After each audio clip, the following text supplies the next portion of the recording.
Welcome to mega 9 TV. నా పేరు రహీం. ముందుగా హెడ్లైన్స్ చూద్దాం.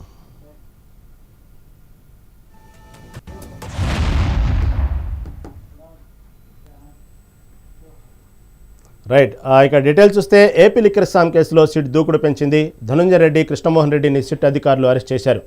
3 రోజుల పాటు ప్రశ్నించిన సిట్ బృందం ఇద్దరిని అరెస్ట్ చేసినట్టు ప్రకటించింది.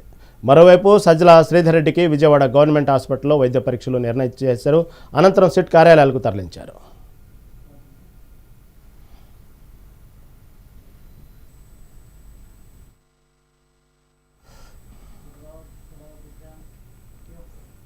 MLC Kalvakuntla Kavitha America పయనమయ్యారు. తమ కుమారుడి గ్రాడ్యుయేషన్ కార్యక్రమంలో పాల్గొనడానికి అమెరికాకు బయలుదేరారు. తన చిన్న కుమారుడు ఆర్యతో కలిసి ఎమ్మెల్సీ కవిత బయలుదేరారు. ఎమ్మెల్సీ కవిత విదేశీ పర్యటనకు ఢిల్లీలోని సిబిఐ ప్రత్యేక కోర్టు అనుమతినిచ్చింది. ఈ నెల 23 వరకు అమెరికాలో పర్యటించడానికి కోర్టు అనుమతినిచ్చింది. ఈ నెల 23న తిరిగి హైదరాబాద్ చేరుకున్న ఎమ్మెల్సీ కల్వకుంట్ల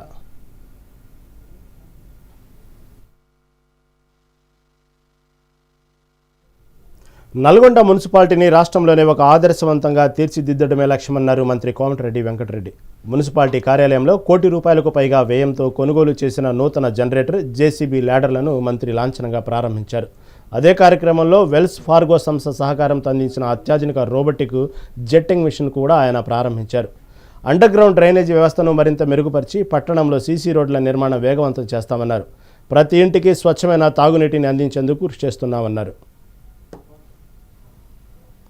ప్రయోగానికి కౌంట్ డౌన్ స్టార్ట్ అయింది. ఉదయం 7:59 స్టార్ట్ అయిన కౌంట్ డౌన్ 22 గంటల పాటు సాగనుంది. ఆదివారం ఉదయం 5:59 రాకెట్ను ఇస్రో శాస్త్రవేత్తలు ప్రయోగించనున్నారు. ఈ నేపథ్యంలో చెంగాలమ్మ అమ్మవారిని ఇస్రో చైర్మన్ నారాయణన్ దర్శించుకున్నారు. పిఎస్ఎల్వి C61 ప్రయోగం విజయవంతం కావాలని పూజలు చేశారు. రాకెట్ నమూనాను అమ్మవారి వద్ద నుంచి పూజలు నిర్వహించారు. At the end of this drift arrest maneuver, both spacecraft will be in the same orbit with identical velocity but separated by. Jagtial పర్యటనలో మంత్రి పొంగులేటి శ్రీనివాసరెడ్డికి చేదు అనుభవం ఎదురైంది. పొంగులేటికి ఎమ్మెల్సీ జీవన్ రెడ్డి షాక్ ఇచ్చారు. ఆలింగనం చేసుకునేందుకు వెళ్లిన పొంగులేటిని జీవన్ రెడ్డి తిరస్కరించారు. ఆలింగనం వద్దంటూ వెనక్కి వెళ్లిపోయారు. మీ రాజ్యం వచ్చింది, మీరు ఏలండి అని పక్కకు జరిగారు జీవన్ రెడ్డి. మా పని అయిపోయిందంటూ పొంగులేటి ఎదుట జీవన్ రెడ్డి సంచలన వ్యాఖ్యలు చేశారు.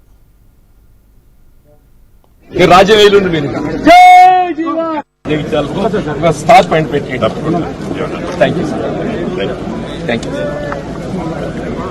ఇంకా మనం ఏం లేదు కదా బాబు.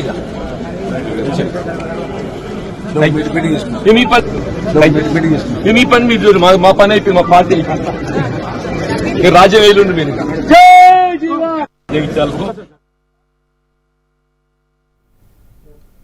సూర్యాపేట జిల్లా తుంగతుర్తి కాంగ్రెస్లో మరోసారి విభేదాలు బయటపడ్డాయి. అరవపల్లి మండల కేంద్రంలో జరిగిన కాంగ్రెస్ ముఖ్య కార్యకర్తల సమావేశంలో గొడవలు తారాస్థాయికి వెళ్లాయి. ఎమ్మెల్యే లేకుండా సమావేశం ఎలా నిర్వహిస్తారంటూ 2 వర్గాల మధ్య ఘర్షణ జరిగింది. తోపులాటల్లో ఇద్దరికి తీవ్ర గాయాలయ్యాయి. ఓ కార్యకర్త కాలు విరిగిపోయింది. పోలీసులు లాఠీచార్జి చేసి ఆందోళనకారులను చెదరగొట్టారు.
కేంద్ర మంత్రి, తెలంగాణ బీజేపీ అధ్యక్షుడు కిషన్ రెడ్డి ఆధ్వర్యంలో ఇవాళ హైదరాబాద్లో తిరంగా ర్యాలీ నిర్వహించనున్నారు. సాయంత్రం 5 గంటలకు అంబేద్కర్ విగ్రహం నుంచి నెక్లెస్ రోడ్డు వరకు తిరంగా ర్యాలీ జరగనుంది.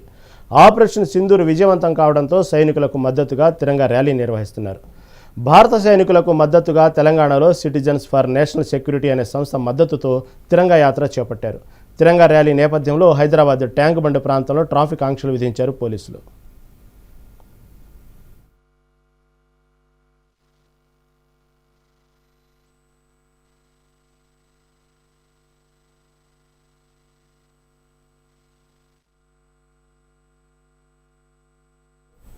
కాళేశ్వరంలో సరస్వతి పుష్కరాలకు భక్తులు పోటెత్తారు. పుష్కర స్నానం చేసేందుకు తెలంగాణ నుంచే కాకుండా పొరుగు రాష్ట్రాల నుంచి కూడా భక్తులు వస్తుండటంతో ఘాట్లన్నీ కిక్కిరిసిపోయాయి. సరస్వతి పుష్కరాల్లో టెంట్ సిటీ ప్రత్యేక ఆకర్షణగా నిలిచింది.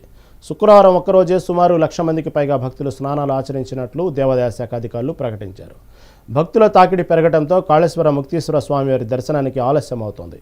ఈ నెల 26 వరకు పుష్కరాలు కొనసాగనున్నాయి. మంచిర్యాల జిల్లా పారుపల్లి చింత వద్ద పోలీసులు బందోబస్తు ఏర్పాటు చేశారు. సరస్వతి నది పుష్కరాలకు వెళ్లే భక్తులకు ఇబ్బందులు కలగకుండా భద్రతను సమీక్షిస్తున్నామని డీసీపీ భాస్కర్ తెలిపారు. ప్రధాన కూడళ్లలో తదితర రిజర్వ్ ఫారెస్ట్ సమీపంలో blue court police patrolling car సిబ్బంది 3 షిఫ్టులలో విధులు నిర్వహిస్తున్నారని పేర్కొన్నారు.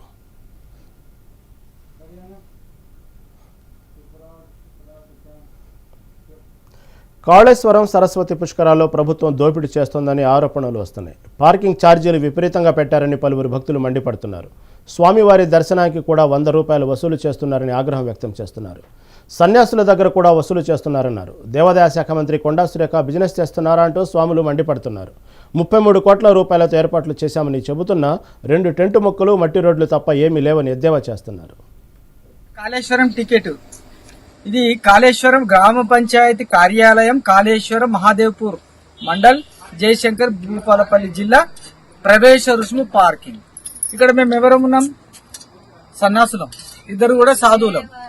కానీ దర్శనానికి మేము లోపల కాళేశ్వరం నదికి దర్శనానికి వెళ్తూ ఉంటే అక్కడ 100 రూపాయలు ఇస్తే గానీ పంపే ప్రసక్తి లేదు. చూస్తున్నారా ప్రజలారా, హిందువులారా? 100 రూపాయలు బతిలాడడం. సన్నాసులం అయ్యా అంటే మాకు అదంతా అనవసరం, మీరు డబ్బులు కడతారా లేదని చెప్పేసి పూటకు 10 మందికి ఎగబడి డబ్బులు కట్టిందాక పంపలేదు. సంతోషం. లోపలికి వెళ్ళాం. 33 కోట్లు ఖర్చు పెట్టింది గవర్నమెంట్. ఏ గవర్నమెంట్ ఎక్కడ ఖర్చు పెట్టిందో అర్థం కావట్లేదు. అక్కడ 2-3 టెంట్లు పచ్చ చేశారు, ఈ పక్క ఆ పక్క. అక్కడ పోయి తీరా చూస్తే పురోహితులకు సంబంధించినటువంటి పిండ ప్రధాన కార్యక్రమాలు జరుగుతూ ఉన్నాయి. ఒక రోడే తవ్వేశారు, దాంట్లో దొడ్డిది బెడ్షీట్ లాంటి దొడ్డుది వేశారు. దాంట్లో అక్కడక్కడ కూర్చొని ఉన్నారు. చిన్న చిన్న పిల్లలను తీసుకొని వస్తే ఎక్కడ కూర్చుండబెట్టాలి? అయ్యా యంత్రాంగం గారు, మీరు ఆలోచించండి. మనం అన్నం తింటున్నాం, ఎర్రటెండ 50 డిగ్రీలు 45 డిగ్రీల ఎండ కొడుతూ ఉంది. వచ్చిన ప్రజలు ఎక్కడ ఉండాలి? ఆలోచించండి జర్రా. విఐపి దర్శనం, మీ విఐపీల గురించి మాత్రం బంగారం లెక్క చేసుకున్నారు. మరి మా అటువంటి బీద వాళ్ళకు వస్తే పూరి గుడిసె కూడా లేదు మాకు. ఇది మన తెలంగాణ ప్రభుత్వం ఏర్పాటు చేస్తున్నటువంటి పుష్కరాల గొప్ప వ్యవస్థ. మరి దర్శనానికి వస్తే సన్నాసులమయ్యా, మాకు ఆడవాళ్ళు ఉంటారు, మేము సైడ్ల పడ పోతామంటే 100 రూపాయలు కట్టుపో, మీరు పైసలు తీసుకోవట్లేదా? మీరు సాధువులు ముఖ్యం వదులుతున్నారని ఆ విధంగా చీత్కరింపు మాటలు మాట్లాడి, రెచ్చగొట్టే మాటలు మాట్లాడడం ఇది సమంజసమా? ఓ దేవాదాయ ధర్మాదాయ శాఖ మంత్రి గారు ఎక్కడున్నారు? మీరు బిజినెస్ చేస్తున్నారా? ప్రజల దగ్గర 100 రూపాయలు ఉన్నవాడు ఉంటాడు. బీజేపీ నేత రఘునందన్ రావు సంచలన ఆరోపణలు వస్తున్నాయి. రఘునందన్ రావు అసైన్డ్ భూములను కొట్టేసి పట్టా భూములుగా మార్చుకున్నారని విమర్శలు వస్తున్నాయి. 84 ఎకరాల అసైన్డ్ భూమిని పట్టా భూమిగా మార్చుకున్నారని న్యాయవాది వట్టెం రవికృష్ణ సంచలన ఆరోపణలు చేశారు. న్యాయవాది హోదాలో ఉండి అక్రమంగా అసైన్డ్ భూములను కొట్టేసి దొరికిపోయారని రవికృష్ణ అన్నారు. రిజిస్ట్రేషన్ వెబ్సైట్ లో ఈ రోజుకి కూడా యాజ్ ఆఫ్ టుడే అది 2006లోనే దాన్ని గవర్నమెంట్ ల్యాండ్ కింద చూపించారు. అసైన్మెంట్ జరిగింది 1994లోని పట్టా సర్టిఫికేట్ నేను పబ్లిష్ చేయడం జరిగింది. ఆయన మాట్లాడిన తర్వాత పట్టా సర్టిఫికేట్ లో క్లియర్ గా ఉంది 1997లో. మనకి అసైన్ ల్యాండ్స్ ఏవైనా సరే జిఓఎంఎస్ నెంబర్ 1406 ఆఫ్ 1958 వచ్చిన తర్వాత ల్యాండ్లెస్ పూర్ కేటగిరీలో ఇవ్వబడిన ఎటువంటి ల్యాండ్ కూడా prevention of transfer act 1977 amend చేయకుండా పట్టాగా చేయడానికి వీలు లేదు. ఇది చట్టం. మీరు ఒక బంగారాన్ని దొంగతనం చేసుకొని వచ్చారు, ఓకేనా? నేను దొంగతనం చేయలా, మీరు దొంగతనం చేసుకొని వచ్చారు. మీరు నాకు అమ్మారు, నేను కొన్నా నా బంగారాన్ని. నేను దొంగ బంగారం కొనడం తప్పా కాదా? మరి అటువంటప్పుడు ఈయన కొన్నప్పుడు 2023లో దాన్ని పట్టా కింద మార్చేశారు ఆల్రెడీ. ఈయన ఏం చేశాడంటే ఒక ప్రాక్సీని పెట్టుకొని ప్రాక్సీ ద్వారా దాన్ని చేయించి ఈయన కొన్నాడు. దాన్ని స్పష్టంగా అర్థమవుతుంది దాంట్లో. లేకపోతే ఏ గవర్నమెంట్ అఫీషియల్ మీకు రాటిఫై చేస్తాడు ఇటువంటి ఎర్రర్స్ ని? ఒకవేళ నిజంగా పట్టా ల్యాండ్ అసైన్మెంట్ ల్యాండ్ గా పడింది అనుకోండి, అటువంటి భూములు కోకొల్లలు కొన్ని లక్షల ఎకరాలు తెలంగాణలో ఉన్నాయి. రైతులు రెవెన్యూ ఆఫీసులు చుట్టూ తిరుగుతున్నారు. అది దానికి నిర్ధారణ ఏంటంటే రిజిస్ట్రేషన్ వెబ్సైట్ లో ఈ రోజుకి కూడా యాజ్ ఆఫ్ టుడే అది 2006లోనే దాన్ని గవర్నమెంట్ ల్యాండ్ బాపట్లలో ఆపరేషన్ సింధూర్ విజయోత్సవ ర్యాలీ నిర్వహించారు. ప్రధాన వీధులలో జాతీయ జెండాతో ర్యాలీ చేపట్టారు.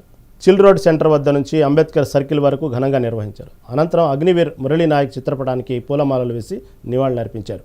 దేశంలో చిచ్చులు పెట్టాలని చూస్తే సహించేది లేదని మండిపడ్డారు. మేము తలుచుకుంటే పాకిస్తాన్ని మ్యాప్లో లేకుండా చేస్తామన్నారు.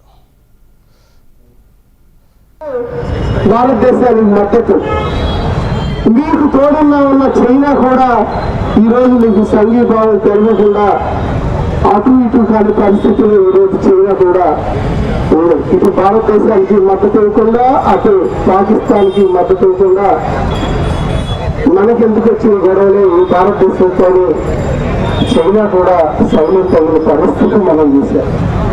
భారతదేశం అంటే కులం కన్నా భారత మాత అంటూ జై కొట్టే ఒక దేశం. మాకెన్నో కులాలు ఉండొచ్చు, మాకెన్నో దేవుళ్ళు ఉండొచ్చు, ఎవరి కులంలో ఆ దేవుణ్ణి మేము పూజిస్తాం. కానీ అన్నిటికీ మించి సోదర భావం ఉన్న భారతదేశం ముద్దు పెట్టడం అని ఈ సందర్భంగా తెలియజేస్తున్నాం. దానికి ఈ బాపట్లో జరిగిన ఈ ర్యాలీ జన సైనికులు పాల్గొన్నారు, భారతీయ జనతా పార్టీకి సంబంధించిన వాళ్ళు పాల్గొన్నారు, తెలుగుదేశం సంబంధించిన వాళ్ళు పాల్గొన్నారు, మాజీ సైనికులు పాల్గొన్నారు, రైతులు పాల్గొన్నారు, మహిళలు పాల్గొన్నారు. ఆఖరికి వైసీపీ పార్టీలో వాళ్ళకు కూడా కొంతమంది ఈ ర్యాలీలో పాల్గొన్నారు. అంటే మేమందరం భారతదేశం ముద్దు పెట్టడం అని తెలియజేయడంలో ఏ మాత్రం సందేహం లేదు అని తెలియజేస్తున్నా. ఇలా భారత్ మాతాకి జై అంటూ మన ధర్మచక్రంతో చూడిన ముర్రముల జెండాని ఎగరవేస్తూ మంచి సాయం సంధ్య వేళ మా ఐకమత్యాన్ని భారతదేశ ప్రజలందరూ ఈరోజు చాటుకున్నాం. బ్రహ్మోసాస్త్రంతో ఉగ్రవాదాన్ని పెంచి పోషిస్తున్న పాక్ వెన్నులో వణుకు పుట్టించిన త్రివిధ దళాలకు యావత్ దేశమంతా మద్దతుగా నిలిచిందని ఏలూరు ఎమ్మెల్యే బడేటి చంటి స్పష్టం చేశారు. దేశ భద్రతే లక్ష్యంగా ప్రతి దాడికి పూనుకున్న సైనిక శక్తికి వ్యూహాత్మకంగా వ్యవహరించిన ప్రధాని నరేంద్ర మోదీకి ధన్యవాదాలు తెలిపారు. ఆపరేషన్ సింధూర్ విజయవంతమైన సందర్భంగా భారత త్రివిధ దళాలకు మద్దతుగా ఏలూరులో భారీగా తిరంగ ర్యాలీ నిర్వహించారు.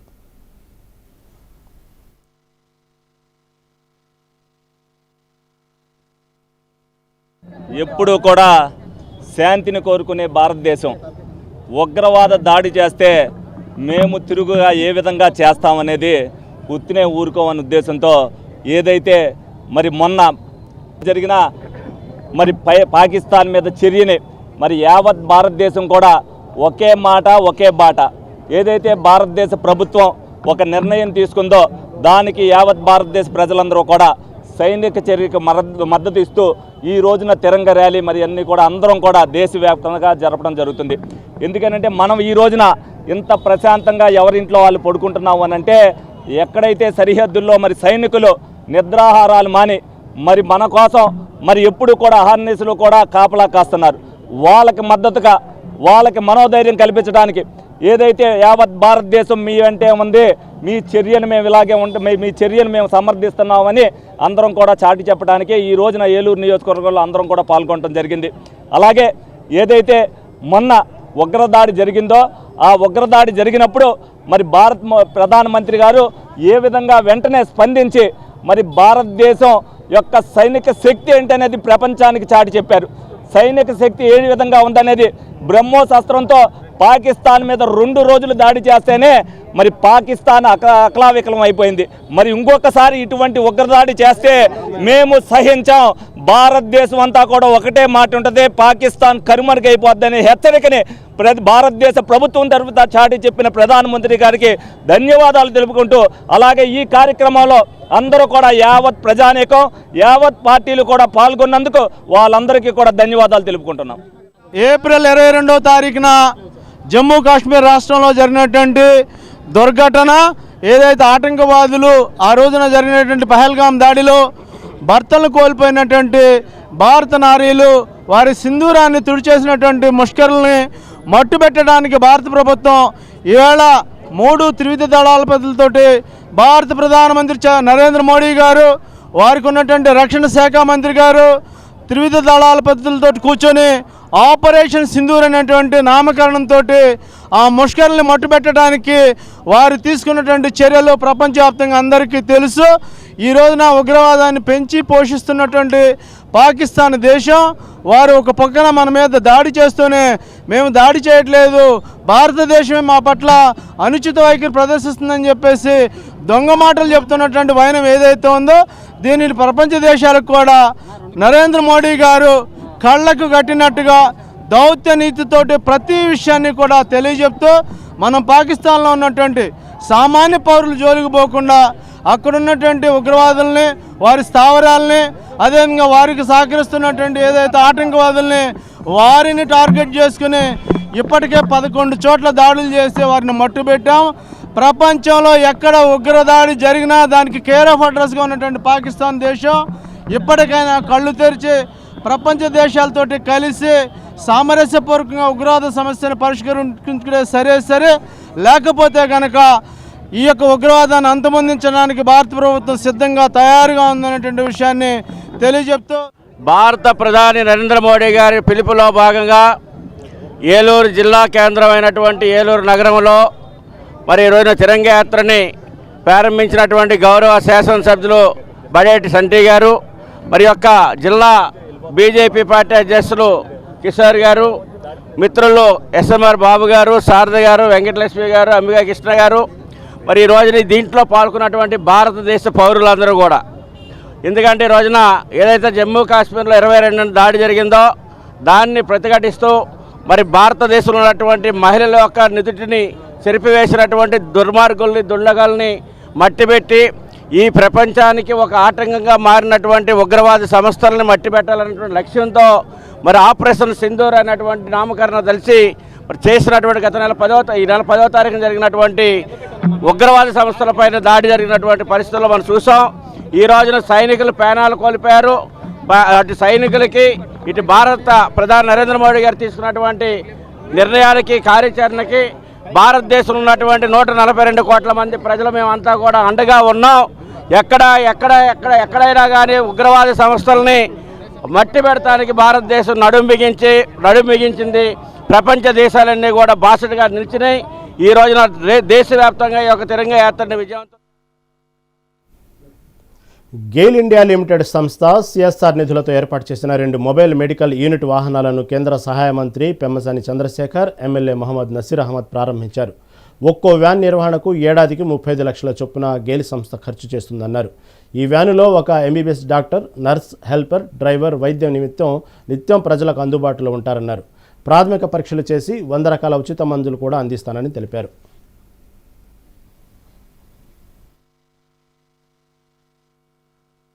ఇందాక గెయిల్ వారు చెప్పినట్టుగా జనరల్గా వాళ్ళ సిఎస్ఆర్ అంటే వాళ్ళు ఎక్కడైతే వాళ్ళ బిజినెస్ ఉంటుందో ఆ చుట్టుపక్కల ప్రాంతంలో మాత్రమే సిఎస్ఆర్ యాక్టివిటీస్ చేయాలి.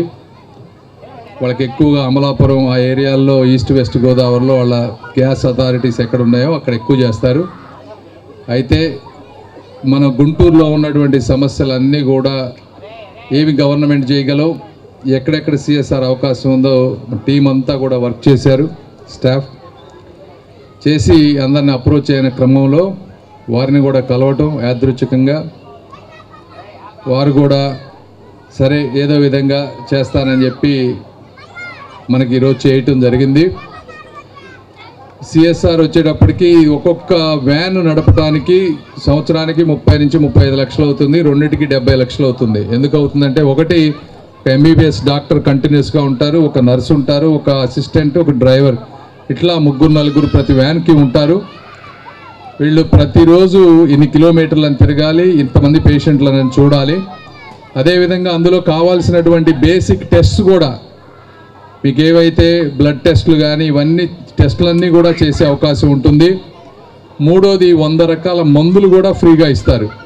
సో ఒకటి డాక్టర్ని చూడటం, 2 టెస్టులు అవసరమైన చిన్నవన్నీ టెస్టులు చేయటం, 3 మందులు ఇవ్వటం. ఈ ఖర్చు అంతా కూడా గెయిల్ వారు భరిస్తారు. నేను మీ అందరినీ కోరుకునేది ఏంటంటే గెయిల్ వాళ్ళు ఏంటంటే దీన్ని ఒక కాంట్రాక్ట్ బేసిస్ మీద ఒకళ్ళకి ఇస్తారు, వాళ్ళు మేనేజ్ చేస్తారు ఇదంతా. ఇక్కడ ఉన్నటువంటి ప్రజాప్రతినిధులు కానీ ప్రజలు కానీ కంపల్సరీగా దీన్ని ఉపయోగించుకోవాలి. అదేవిధంగా ఈ వ్యాన్ ఎప్పుడైతే ఒక షెడ్యూల్ ప్రకారం వెళ్తుందో ఆ షెడ్యూల్ ప్రకారం వెళ్ళే విధంగా అధికారులు కూడా దగ్గరుండి చూసుకోవాలి. ఈ వ్యాన్ల ముఖ్య ఉద్దేశం మెయిన్గా ఎక్కడైతే ఎస్సీ ఎస్టీ మైనారిటీ అట్టడుగు వర్గాల వారు ఉన్నారో వారి కోసం తీసుకొచ్చినవి ఇవి. కాబట్టి ఆ ప్రాంతాల్లో మాత్రమే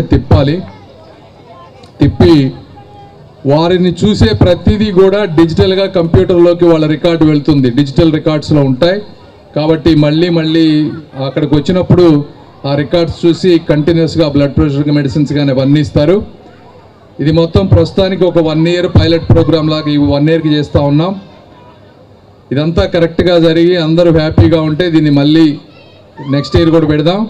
అదేవిధంగా ఈ 2 వ్యాన్లే కాకుండా వేరే విధంగా అడిగి ఏదో విధంగా ఎక్స్ట్రా వ్యాన్స్ కూడా తీసుకొచ్చి గుంటూరు పార్లమెంట్ మొత్తం కూడా అన్ని ఏరియాల్లో తిరిగే విధంగా ప్రయత్నం చేస్తాం. ఇందాక గెయిల్ వారు చెప్పినట్టుగా ఈ కార్యక్రమం ఎంఎంయు వెహికల్స్ అంటే గతంలో మేము కేవలం ప్రభుత్వం ద్వారా మనందరికి కూడా 104, 108 వెహికల్స్ గురించే చాలా వరకు తెలుసు. కానీ గౌరవ కేంద్ర మంత్రి వర్యులు పెమ్మసాని చంద్రశేఖర్ గారు తనకు వచ్చినటువంటి అవకాశాన్ని ప్రతినిత్యం కూడా తన నియోజకవర్గంలో ఉన్నటువంటి ప్రజలకు ఉపయోగపడాలనేటువంటి ఒక మంచి ఆలోచన చేసి నిరంతరం కూడా తనకు వచ్చినటువంటి అవకాశాన్ని నియోజకవర్గంలో ఏ స్థాయిలో ఎవరికి ఎటువంటి కార్యక్రమాలు చేస్తే ఉపయోగపడుతుంది అనేటువంటి ఆలోచనతో ఈరోజు మనందరం కూడా చూస్తూ ఉన్నాం. ఇప్పుడే अभी थोड़ी देर पहले अनूप गुप्ता जी से बात हुई, उनको बताया था हमारा medical and health department, it is very strong. We are having more than 19,000 crores budget in our state, and already we are having so many PSUs, but still there is a lot of crowd in our government hospital. Why? Because every day I think so more than 3,000 OPs are there in our government hospital, and every night we'll get a crowd of 800 for inpatients. So this is the way we are having crowd here. Medical treatment के लिए बहुत ज़रूरत है, और जो remote areas रहते हैं वहाँ पे है ना, अभी बहुत सारे RMPs ऐसे लोगों के पास लोग जा रहे हैं. So many people they are visiting RMPs and they are having treatment there. ఈరోజు ఈ కార్యక్రమం ఎంఎంయు వెహికల్స్ అంటే గతంలో మేము కేవలం ప్రభుత్వం ద్వారా మనందరికి కూడా ఇవి ఇప్పటివరకు అప్డేట్స్. చూస్తుండండి mega 9 TV.